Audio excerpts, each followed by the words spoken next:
जय माता दी everyone. So welcome to my YouTube channel Sonali Jain life and yes मैं हूँ सोनाली जैन। एंड वैसे तो मैं हर तरीके की वीडियो बनाती हूँ, मैं पढ़ाती हूँ, मैं लाइफ स्टाइल वीडियो बनाती हूँ, फैशन वीडियो बनाती हूँ, बेसिकली एक यूट्यूबर हूँ। बट मैं माता रानी को तहे दिल से प्यार करती हूँ और हर साल नवरात्रे रखती हूँ।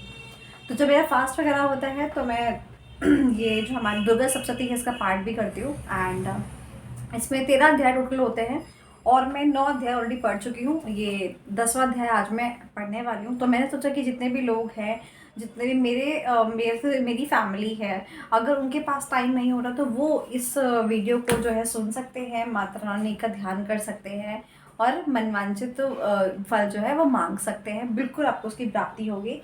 तो चलिए बिना देरी करे जो है एक तो सब्सक्राइब कर देना, क्योंकि अब माता रानी आपको देख रही है, आप उनको सुन रहे हो और मेरे एफर्ट्स मैं आपके साथ शेयर कर रही हूँ, तो सब्सक्राइब करना तो बनता है। आज 10वां अध्याय करेंगे, ठीक है। और हाँ, इस वीडियो के लास्ट में मैं आपसे एक सवाल भी पूछूंगी जो कि इस अध्याय पर बेस्ड होगा।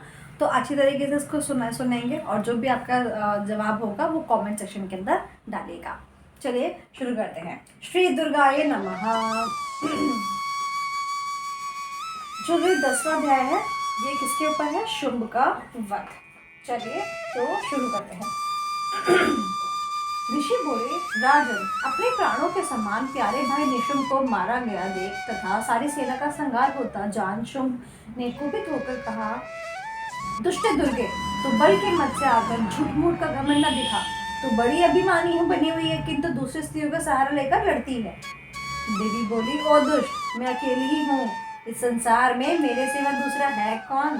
देख, ये है मेरी विभूतियाँ, इसीलिए मुझ में ही प्रवेश कर रही हैं। तत्पश्चात ब्रह्माणी आदि समस्त देवियां अंबिका देवी के शरीर में समा गई। उस समय केवल अंबिका देवी ही शेष रह गई थी। देवी बोली, मैं अपनी विभूति से अनेक रूपों में यहाँ उपस्थित हुई थी।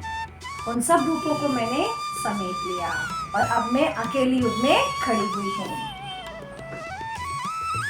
तुम भी स्थिर हो जाओ।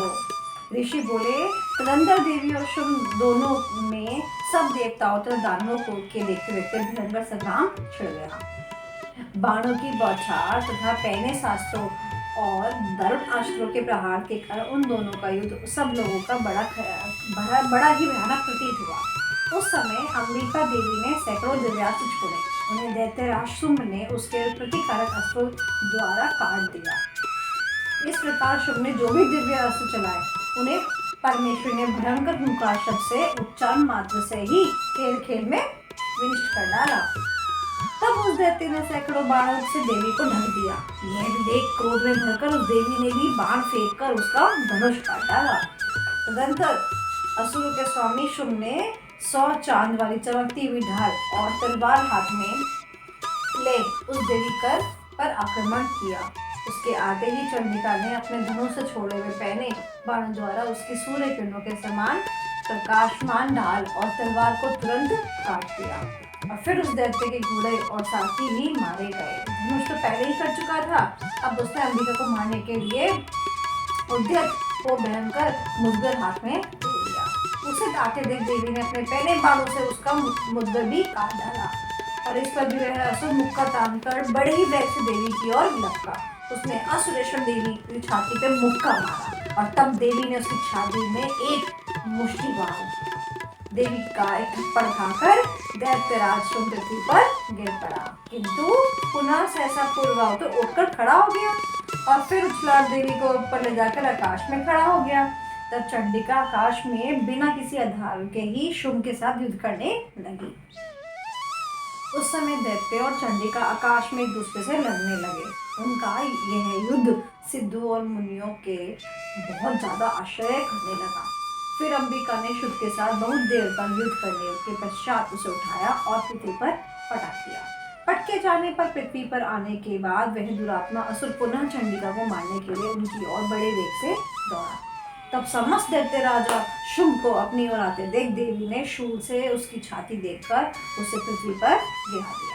देवी के शूल की धार से घायल होने पर उसके प्राण उठ खड़े हुए और वह समुद्रों, द्वीपों और पर्वतों सहित पृथ्वी को कांपता हुआ भूमि पर गिर पड़ा। उस दुरात्मा के मारे जाने पर सारा जगत प्रसन्न हो गया।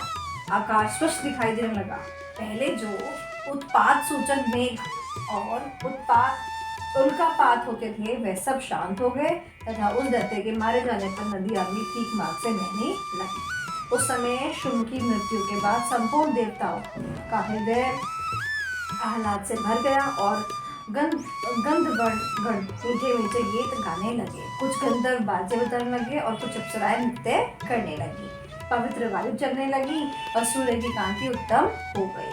यज्ञशालाओं की बुझी हुई आग अपने आप प्रज्वलित हो उठी तथा संपूर्ण दिशाओं से भयंकर शब्द शांत हो गए।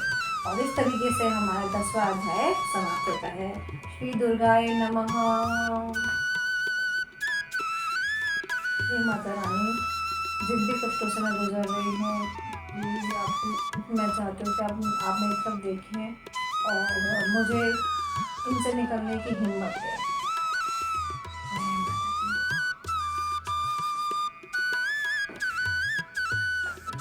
मेरी माता ने तो मेरी बात सुनती है, आप लोग की बात भी सुनेगी। जो भी आप कहना चाहते हो कमेंट में डाल देना, पक्का सुनेगी।